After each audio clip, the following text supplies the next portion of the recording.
2942, Journal of Anomandaris. Excerpt from the Book of Callisto. 281 cycles since last entry. It's always the same, and always reminds me of BosmangBeratna's favorite quote. Adrift, the empty distance yawns before us, unfathomably fast, and in its yawning it seems to say, in my boundless expanse and supreme antiquity, life, in all its myriad expressions, is beneath my notice, naught but a drop in the sea of the infinite. Never had I felt so alone or devoid of substance and meaning as that moment. For all my years in space, the countless hours in cold hard vacuum, no moment had ever felt so devoid of life. Nor had I experienced what I would later describe as palpable malice. An oppressive, immobilizing presence surrounds me, leagues beyond the comprehension of my senses, yet my very cells recoil in collective terror. This tangible, undetectable presence seeks to overwhelm me, to consume. The sensation each and every time just as maddening and menacing as its predecessor. More and more of those forgotten moments were returning now, much to my growing discomfort. They held me captive in my dreams. My desire to uncover the truth be damned, the sequence of events was presenting itself by degrees, piece by bloody piece, and in sequence. As much as my psyche could handle, anyway. That appeared to be the bottleneck for my mounting revelations. Whatever it was keeping me alive. Alarmingly, yet thankfully more recent, physical symptoms had begun to present themselves. Sharp pains deep within my arm, the arm by which the stranger grabbed hold of me before my eventual blacking out in that deserted quantum lane all those months ago. Now the pains racked me with crippling bouts of uncontrollable shuddering. Alongside the occasional blinding headaches and auditory hallucinations, this was textbook mental collapse, and more than just a hindrance in my search for answers. Specialists from a dozen different systems assured me that such pains were purely psychological manifestations, residual traumas from a horrific incident, or perhaps more mundanely, the guilt and pain associated with the unexpected loss of loved ones. While my guilt was most certainly visceral, I knew this to be something different, something else, something elusive. Waking, sheathed in the revelations of this cycle's most recent nightmare, I tried to recall any new details to aid in my search. There I was again, floating out the airlock to the derelict outside our ship. It was always the same, except this time, I gleaned what I'd hoped would turn out to be a lead. Our buyer's manifest. Name. The purchaser for our first completed ore run once we'd staked our claim on Oratani 2. NTE. I had very little recollection of those events. As the nightmares continued over the months, my collection of details grew alongside a conviction that my symptoms were something far more perplexing than simple survivor's guilt. These symptoms and remembrances were causally linked to that incident, more so than others were able or willing to see, let alone believe. After all, who wouldn't succumb to the crushing guilt and reality of such a trauma, let alone the frustrations of losing such a large chunk of memory? My UEE interviewers at the Lunar Naval Base urged me to leave well enough alone in respect to those lost details. They weren't exactly forthcoming in their description of events, or how I'd been picked up in the first place, let alone why I'd awoken in captivity hundreds of light years away. But as my situation progressed, there was a part of me that considered their words an earnest warning, a piece of all too human and genuine advice. I'd be remiss to forget the collective confusion surrounding the onset of my nightmares when I was there. The best minds the Navy had all took a crack at me, verifying the salience of my tale and resulting condition. None of them could accurately identify what was causing the intensity or frequency of my nightmares, outside of an extreme version of complex PTSD. And to be fair, it made total sense. Perhaps the UEE's psychiatric consensus was correct. This was all in my head, Reality, though, as fate is prone to remind us, reconciles our dearly held preconceptions, as would a machine. A machine bound by a set of strictures void of the influences of compassion or empathy. Truth, it was said in the verse, either cut fast and shallow, or slow and deep.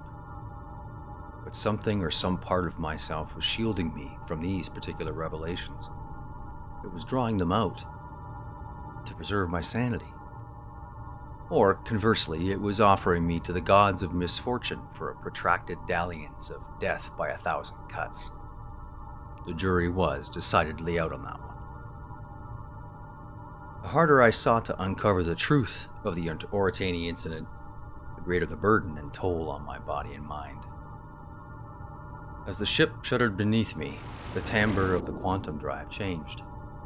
I shook off my sheets and the residual drowsiness from the scant few hours I was fortunate enough to rack.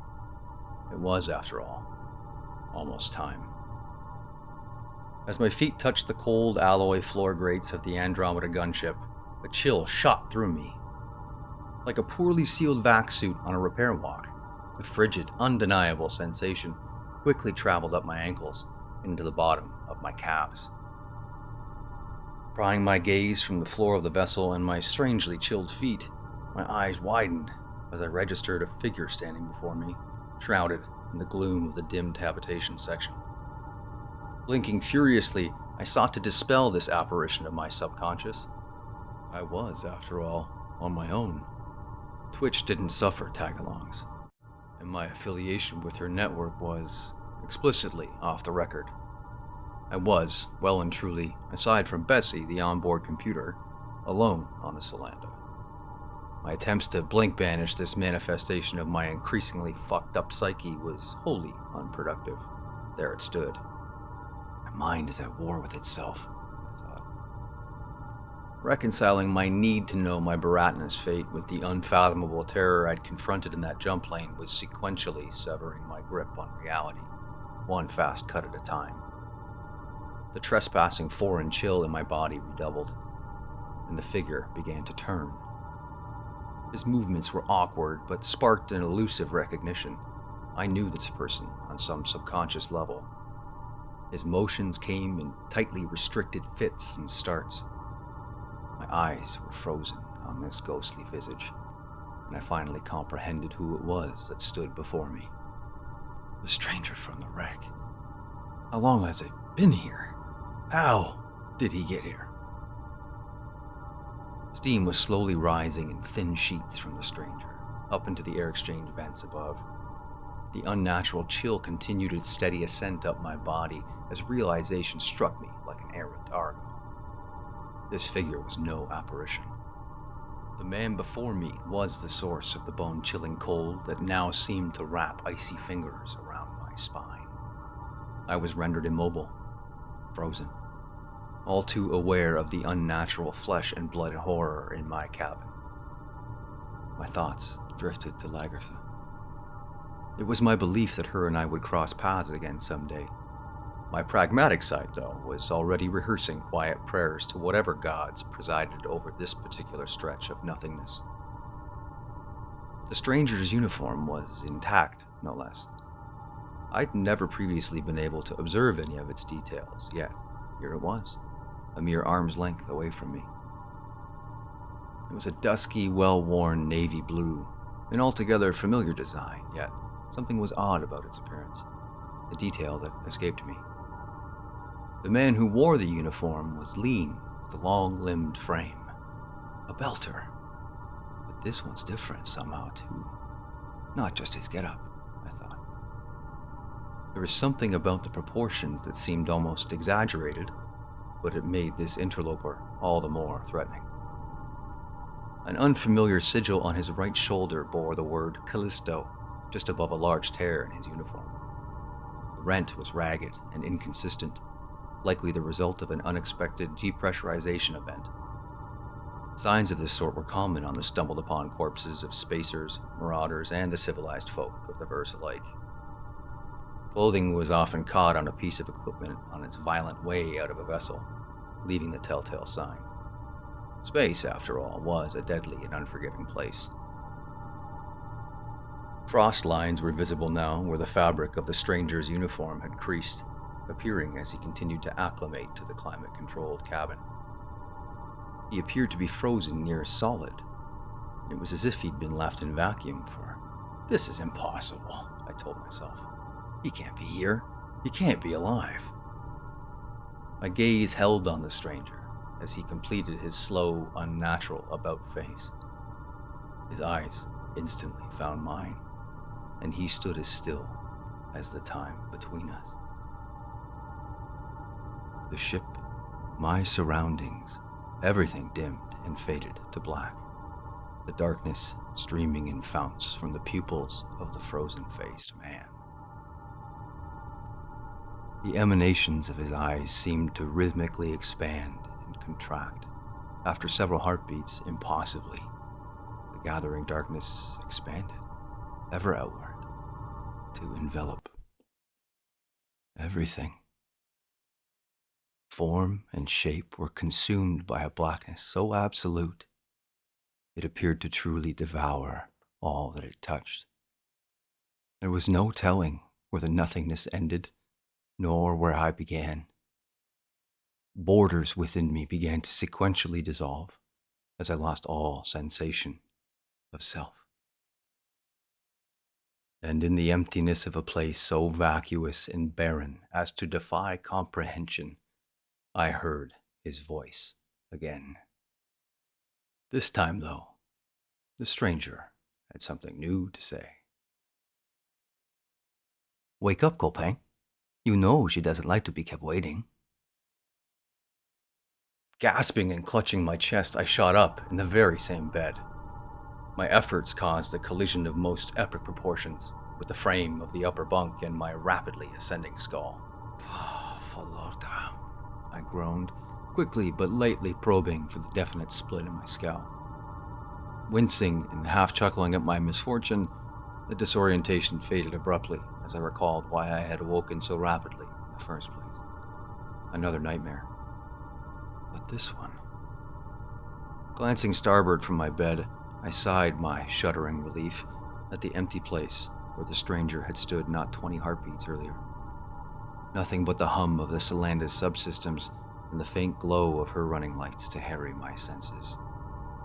I placed my feet on the grate of the habitation section floor again. Room temp. I allowed myself a sigh of relief and a moment of chastisement for giving in to my fears. It was, after all, a far more pleasant alternative. Simply this was more than I could handle. Needing to know just might be my one-way ticket to the recycler after all. Perhaps those UEE squints were right. Huh, I managed weakly. Fitting I should find what I seek at the bottom of my own fucking grave. Derision was an increasingly familiar crutch these days. Making my way to the bridge, I realized the Solanda was no longer in quantum. Instead, we'd completed our jump and were positioned idle in the Stanton system. The nav computer was awaiting further inputs for our next destination, ArcCore. A blinking light at the comm terminal caught my eye, alerting me to the time. Falota, I sighed in exasperation. Going to be late. Twitch Pacheco was waiting, and Twitch Pacheco didn't abide tardiness. This delay was going to cost me. Something was odd about that. Being late? End log.